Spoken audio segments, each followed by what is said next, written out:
राम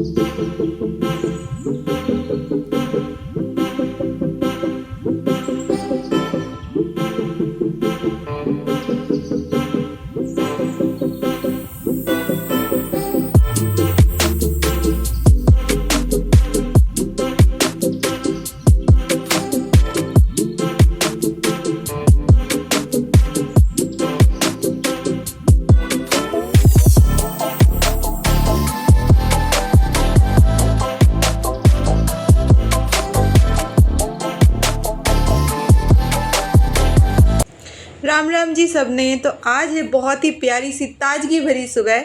तो मेरा daily routine चालू हो जाता है यहाँ से। तो ये है हमारे घर से थोड़ी दूर के पास के हाईवे।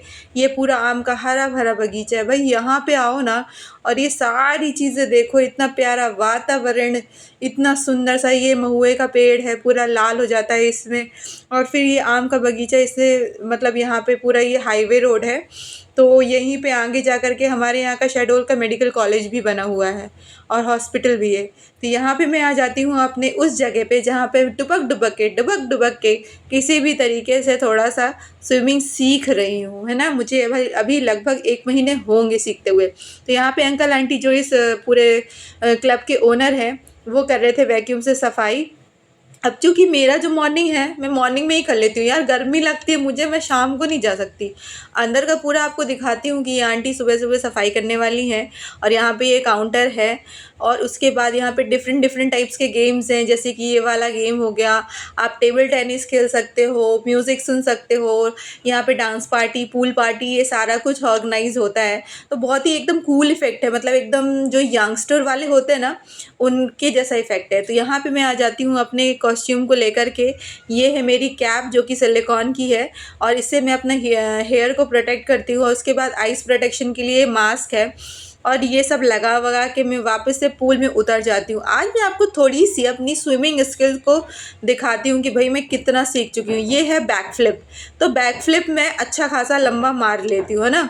बैक फ्लिप मुझसे बहुत अच्छे से बन जाता है, फ्रंट फ्लिप बन जाता है, मैं अपर वाटर अच्छे से मतलब कि तैर सकती हूँ। बट मुझे एक चीज़ जो अभी तक के नहीं आई है, वो है अंडर वाटर स्विमिंग। वो मेरे लिए इतना डिफिकल्ट टास्क हो गया है कि मैं अंडर वाटर स्विमिंग करने की कोशिश करती हूँ। पता नहीं मेरी बॉडी हैवी है या मेरा स्ट्रीमलाइन बॉडी नहीं है कि मेरी बॉडी हमेशा अपर सरफेस आ जाती है। बहुत ही ज़्यादा परेशान और थक हारने के बाद मैंने डिसाइड किया कि भाई अंडर वाटर स्विमिंग को ना छोड़ ही देते हैं, क्योंकि ना मैं परेशान हो चुकी हूँ। मेरे जो ट्रेनर्स हैं वो भी ऑलरेडी बोलते रहते हैं, डिफरेंट डिफरेंट टाइप्स की टेक्निक सिखाते हैं कि भैया आप ऐसे कर लो, वैसे कर लो।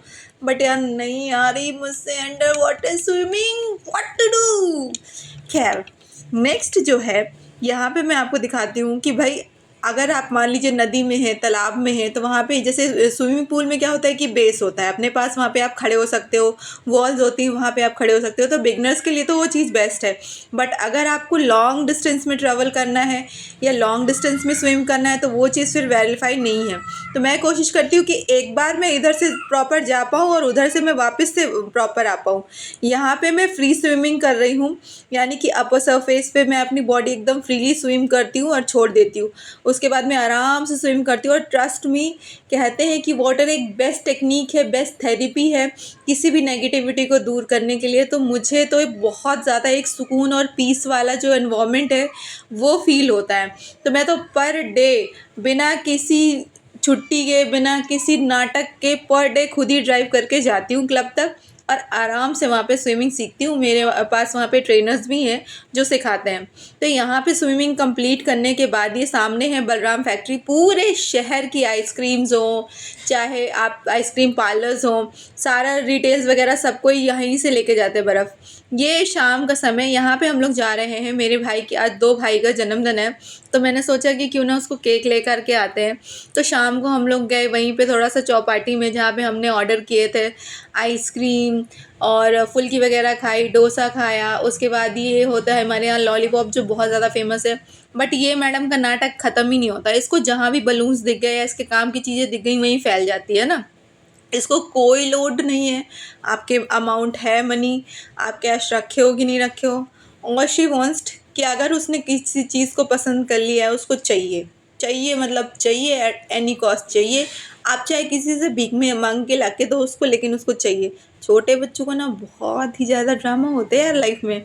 खैर, जितनी ड्राइविंग मुझे सुबह बिल्कुल पसंद नहीं, उतनी अच्छी ड्राइविंग मुझे शाम को लगती है, क्योंकि शाम को ना बहुत ही ठंडा ठंडा सा एनवायरनमेंट होता है, बढ़िया ग्रीनरी होती है, डिफरेंट डिफरेंट टाइप्स की लाइट्स होती हैं, खूब सारी चहल पहल होती है। और आज तो वैसे भी सैटरडे है, हमारे यहाँ का मेन मार्केट लगता है सैटरडे को। तो यहाँ पे मैं आ गई हूँ गायत्री मंदिर वाले रोड पे, जहाँ पे मेरे चाचा की क्लिनिक भी है, यानी कि मेरे चाचा जो डेंटिस्ट हैं, डॉक्टर विजय श्रीवास्तव, ये है उनकी प्यारी सी क्लिनिक। और यहाँ पे मैंने खुद का भी अपना इलाज कराया है। हालांकि डेंटिस्ट बहुत महंगे होते हैं बॉस, दुनिया में कहीं के भी डेंटिस्ट हो जाए, आप ब्रिसल्स लगाओ नॉर्मली अगर, तो पूरे दांतों का 20,000 रुपीज़ लगता है भाई। आप बेसिक क्लीनिंग कराओ या फिर कुछ भी कराओ, उनके सेटिंग्स ही एक एक सेटिंग्स अराउंड 6,000 रुपीज़ पड़ते हैं। इतनी महंगाई के बाद आगे बढ़ते हैं। और यहाँ पे है ये हमारा कलेक्ट्रेट, यहाँ पे एक्चुअली बंगलो है उनका, जहाँ पे कलेक्टर रहते हैं शेड्यूल के। और यहाँ आगे बढ़ते हुए हम लोग पहुँच रहे थे अपनी नेक्स्ट डेस्टिनेशन में। हम लोगों ने आए हुए थे केक लेने के लिए, बट क्या करने लग गए, गटर मस्ती। मतलब इधर घूम रहे, उधर घूम रहे, ये खा रहे, वो खा रहे। आराम से शाम को मैं मोस्टली निकल जाती हूँ और अपनी लाइफ को एंजॉय करती हूँ। देखो यार, छोटी सी ज़िंदगी है ना, कितना सोचूंगी। हाँ ठीक है कि मैं थोड़ा सा जंक फूड ज़्यादा खाती हूँ, आई एक्सेप्ट इट, बट मैं अपनी लाइफ को हेल्दी ले जाना चाहती हूँ। यानी कि अर्ली मॉर्निंग वॉक हो गई, या स्विमिंग हो गई, या कोई ना कोई एक्स्ट्रा करिकुलर एक्टिविटीज़ मैं अपनी लाइफ में ऐड करती हूँ, ताकि थोड़ा सा, मतलब जितना मैं जंक फूड खाती हूँ उसका थोड़ा सा 10% ही सही, बट थोड़ा सा तो कॉम्पनसेट कर पाऊँ। यहाँ पे ये प्यारी प्यारी गैया है, और ये है हमारे यहाँ का गुरुद्वारा। यानी कि जब भी मेरे एग्ज़ाम्स होते थे ना, मैं गुरुद्वारा साहिब में ज़रूर जाती थी। और जब भी गुरु नानक जयंती होती है, यहाँ पे भंडारा वगैरह लंगर वगैरह होता है, तो मैं वहाँ पे जा कर के मतलब अच्छे से पाठ के समय पहुँच जाती हूँ।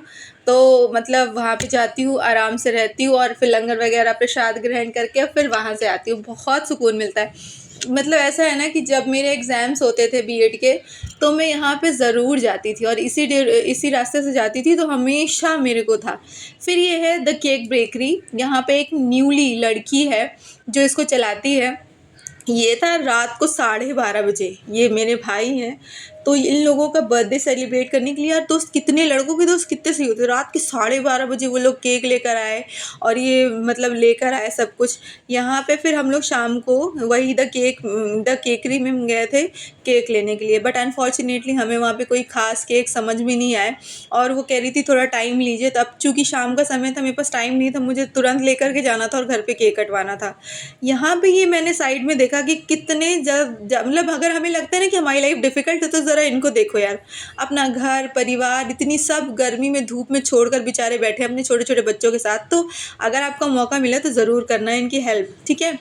अब ये है द आनंद बेकरी, तो मेरी श्रीनिका का और जितने भी मतलब हमारे यहाँ केक आते हैं यहीं से आते हैं। ये है पूरा बर्थडे डेकोरेशन का, पॉपर वगैरह सब कुछ अवेलेबल है यहाँ पे। बहुत सारे फ्लेवर्स के केक थे, तो मुझे मेनली 2 पसंद आए। एक था हमारा बहुत ही प्यारा प्यारा पान वाला केक, खई के पान बनारस वाला। नेक्स्ट था मेरा चॉकलेट केक। तो मेरी बहन ने कहा कि भैया पान केक तो हमने कभी पहले ट्राई नहीं किया है, तो इससे अच्छा है कि अगर ख़राब निकल गया तो इससे अच्छा है कि चॉकलेट केक लेकर चलते हैं, एटलीस्ट हमको टेस्ट पता है तो सबको पसंद आएगा। एंड ट्रस्ट मी गाइस, यहाँ का इतना यम्मी, इतना डिलीशियस, इतना मक्खन मलाई वाला केक है ना कि खाओ तो बस खाते ही रह जाओ। हमारे यहाँ एक पेम बेकरी भी बहुत फेमस है, एंड दूसरा फेमस है वो है केक फैक्ट्री।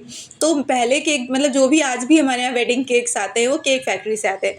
बाकी यहाँ पे ये श्रेनिका ने अपने लिए बहुत सारे जूस बोलती है, ये इन सारी चीज़ों को। यहाँ पे मैंने देखा कि ब्लू कलर का टियारा बहुत अच्छा लग रहा था, बट इसके जो GI वायर्स है वो उसको चुभ सकते थे। घर आते ही हमने देखा कि चाची कथा करा रही थी, तो यहाँ पे आरती वगैरह हो रही थी। तो बहुत अच्छे से मतलब आज का माहौल, आज का पूरा एकदम एनवायरनमेंट बहुत ही ज़्यादा पॉजिटिव वाइब आ रहे थे। घर में ऐसा लग ही नहीं रहा था कि भाई मतलब ऐसा कैसे। तो हम लोग हिंदू हैं, तो हिंदुओं में तो सीधी सी बात है कि पूजा पाठ ना हो तो कैसे हिंदू।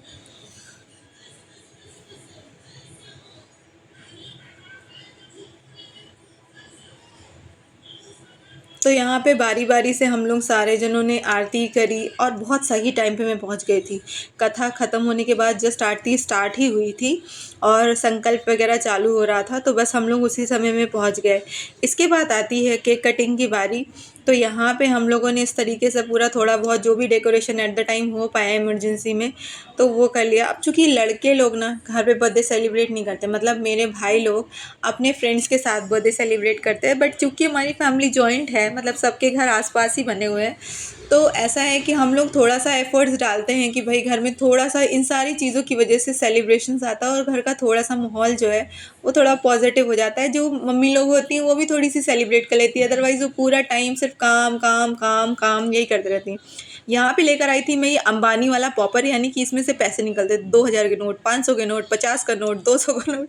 एंड ट्रस्ट मी, उसकी प्रिंटिंग जो थी ना वो एकदम ओरिजिनल नोट की तरह थी, मतलब कि जैसे ओरिजिनल नोट्स होते हैं ना उन्हीं का छोटा छोटा सा बेसिक वो पता नहीं कैसा आर्टिफिशियल बना रखा था, बट इतना क्यूट लग रहा था। मैंने ना उठा करके सब लोग जैसे ही वो निकला, ये पॉपर फूटा तो नहीं, तो हम लोगों ने ऊपर से उसको फाड़ के बस ऐसे फेंक दिया था, बट इतना क्यूट था कि सारे लोग उठा उठा के उसके साथ मस्ती कर रहे थे और खूब मस्ती करी हम लोगों ने। तो यहाँ पे इसका चॉकलेट केक जो बेसिक डेकोरेशन से हम लोगों ने सजा दिया था। एंड देन केक कटिंग की बारी आ गई। तो केक हमारे यहाँ किसी का भी बर्थडे हो, किसी की भी एनिवर्सरी हो, किसी का कुछ भी हो, केक अपना बॉस काटेगा, यानी देवी श्रीनी का। तो उसको इतना एक्साइटमेंट था ना केक काटने का कि वो अपने मामाओं का इंतज़ार ही नहीं करी, तो पहले ही उनका केक बर्बाद कर दी, यानी उसने पहले ही केक कट कर दिया था। खैर उसकी बातों का कोई कोई बुरा ही नहीं मानता, क्योंकि इतनी पिद्दू सी लड़की का बात का बुरा क्या मानना, ठीक है। तो इस तरीके से फिर हम लोगों ने केक कटिंग करवाई है जब अपने भाइयों की। यहाँ पे ये पंडित जी जो है ना, अच्छा इन्होंने एक बहुत अच्छा रिवाज निकाला है। केक कटिंग से पहले भी ना मंत्र मंत्र वो पढ़ रहे थे, तो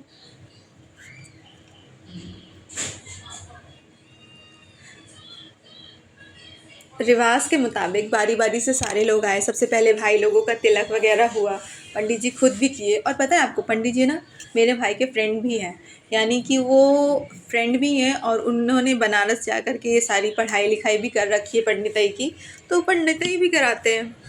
तो इस तरीके से यहाँ पे ये लोग चाचा वगैरह भी आए। मतलब अब जब किसी का भी बर्थडे वर्डे होता ना तो हमारे यहाँ पूरा फैमिली एक साथ मिल के बनाता। और टचवुड मैं ये चीज़ कहती हूँ कि आज तक जहाँ पे न्यूक्लियर फैमिली का इतना चलन है, तब भी मतलब मेरी फैमिली इतना जॉइंट है और सब एक दूसरे की केयर करते, कंसर्न रहता है। ठीक है हम लोग अलग अलग रहते हैं, अलग अलग फैमिलीज़ में रहते हैं, मतलब घर भी सबके अलग अलग है, बट किसी का भी त्यौहार हो, किसी की एनिवर्सरी हो, सब एक साथ आते हैं और एक साथ ही सेलिब्रेट करते हैं। और सारे त्यौहार भी हम लोग एक साथ ही सेलिब्रेट करते हैं।